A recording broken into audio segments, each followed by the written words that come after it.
Sayyidati Sayyidati, salam alaikum, mesdames et messieurs, bonsoir. Voilà, j'ai eu l'idée en fait de parler de ce sujet-là, en fait de faire, peut-être établir un classement de tous les meilleurs joueurs en fait de l'histoire du football. Je sais que c'est un sujet très passionnant et en même temps il peut être très bête parce que les gens, il faut pas oublier que le sujet est l'Alam Kamel, c'est-à-dire les gens du monde entier. Chacun a eu sa réponse, on peut pas être tous d'accord et chacun a un joueur qui a marqué sa jeunesse ou son enfance ou voilà donc c'est de génération en génération, les jeunes, les adultes, les vieux, etc. Bah ça change d'avis, etc. Mais je me suis dit pourquoi pas faire une vidéo sur ça parce que c'est un sujet passionnant. Pour savoir ce que pensent les gens. Comme ça, on va avoir les commentaires de chaque personne, qu'est-ce qu'ils préfèrent comme joueur dans le monde entier. Moi, personnellement, je vais vous donner mon avis. Selon moi, qui sont les meilleurs dans le monde entier. Quand je parle bien sûr de les meilleurs joueurs du monde, bah forcément, il y a les meilleurs défenseurs et les meilleurs milieux de terrain et les meilleurs buteurs, y compris les gardiens aussi. Mais on peut avoir par exemple un grand défenseur sans qu'il soit dans le top 10 des meilleurs joueurs de toute l'histoire du football. Donc moi je vais essayer d'établir une liste de 10 joueurs on va dire. Et j'aimerais bien que vous faites le même jeu chez vous. Donc chacun établisse, qu'il établisse une liste de 10 joueurs en commentaire. Comme ça ce serait amusant pour voir vos avis. Et moi je vais faire une question pour avoir un sondage. Comme ça, vous pouvez le cliquer dessus en haut à droite de la vidéo pour faire un sondage et répondre à ma question.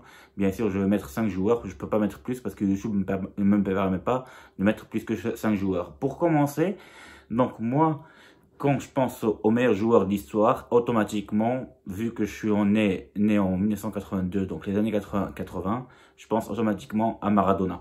Donc pour moi, c'est vraiment le mec qui a marqué ma jeunesse, l'histoire de football. Après Maradona, donc pour moi, donc je parle de ce qui m'a marqué personnellement. Donc après Maradona, il y a eu l'époque de Roberto Baggio, l'italien, donc qui était très fort pendant les années 90 et qui a ramené l'Italie à lui tout seul en finale de la Coupe du Monde 94, sachant qu'il a marqué, par exemple, déjà, il a joué dans tous les grands clubs d'Italie, la Juve, l'Inter, le Milan, etc.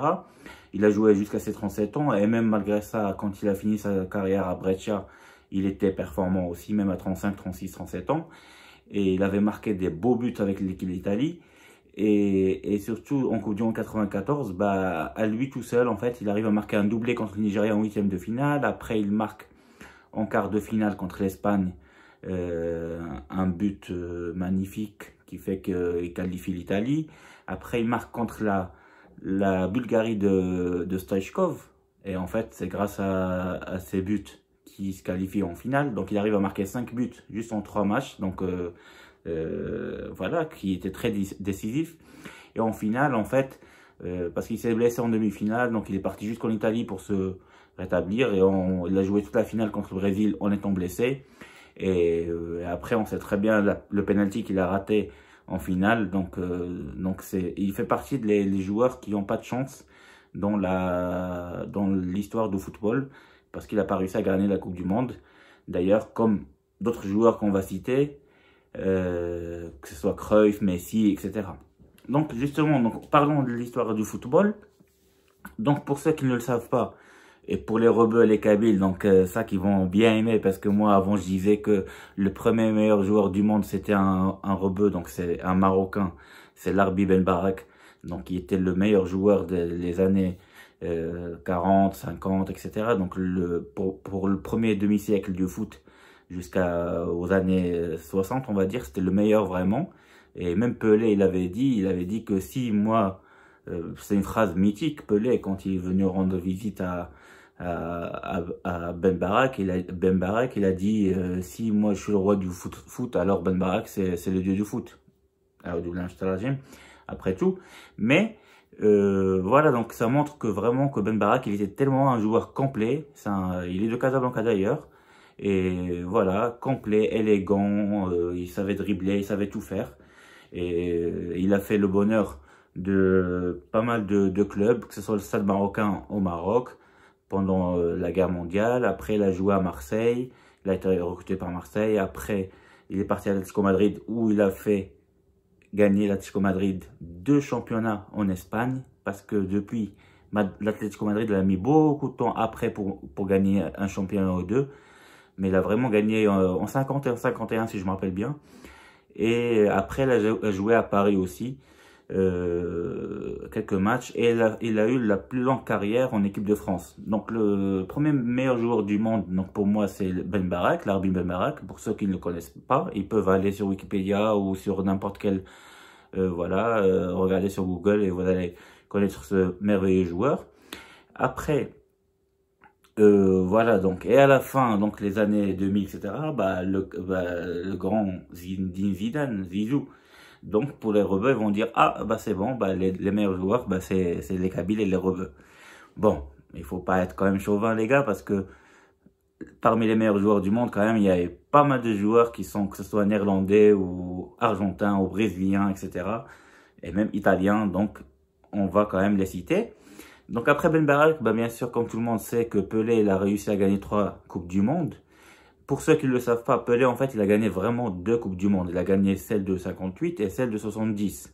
Parce que celle de 62, en fait, il participe pas. Si, il participe, mais il se fait blesser. Il est blessé, en fait, dès les premiers matchs des groupes.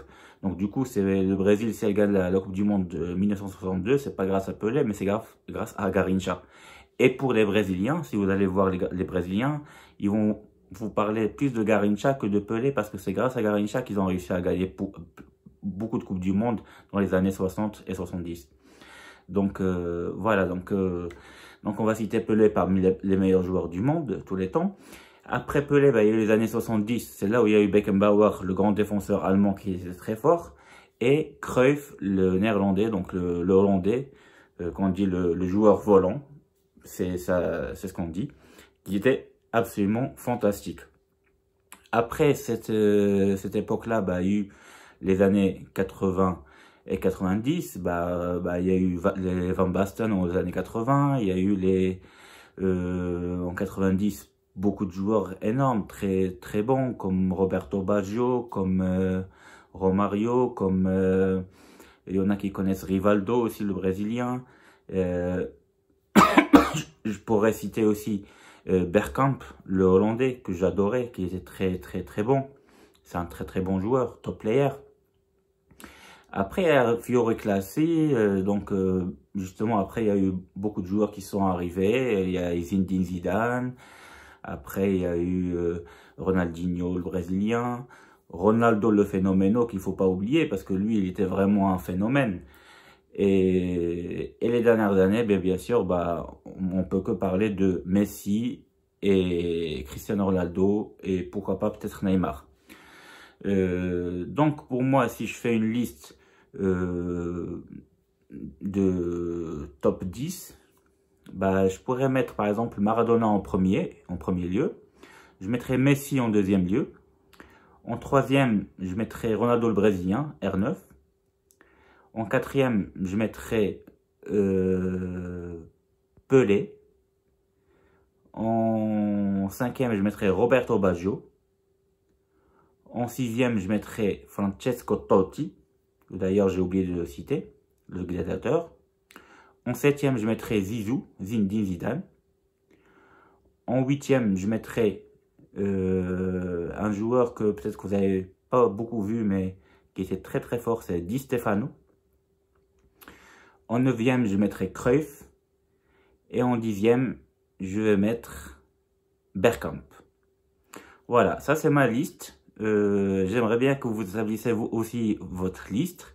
Et là, je vais mettre un sondage, une question en haut de la page de la vidéo à droite. J'espère que vous avez bien aimé ma liste. Et bien sûr, si j'ai commencé ma liste dans le top 3 par Maradona, Messi et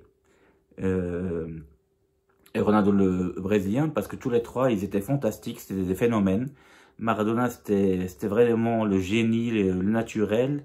D'ailleurs, comme Messi et Ronaldo le Brésilien, ils avaient tous quelque chose de naturel, phénoménal. La puissance, les dribbles, C'était du hors. Franchement, pour moi, c'était vraiment les phénomènes qu'on a eu dans le football, surtout moderne. Parce que si on parle du vieux football, bah, il y a eu plein de joueurs, comme Puskas, etc. Mais voilà, pour moi, c'est les meilleurs joueurs pour moi. Bon, bah, n'hésitez pas à liker ma vidéo, à s'abonner encore de plus en plus, et dites-moi vraiment votre avis et ce que vous pensez et votre liste. Et n'hésitez pas de répondre à la question que je vais mettre en haut à droite. Merci beaucoup, à très bientôt et au revoir. Ciao, ciao.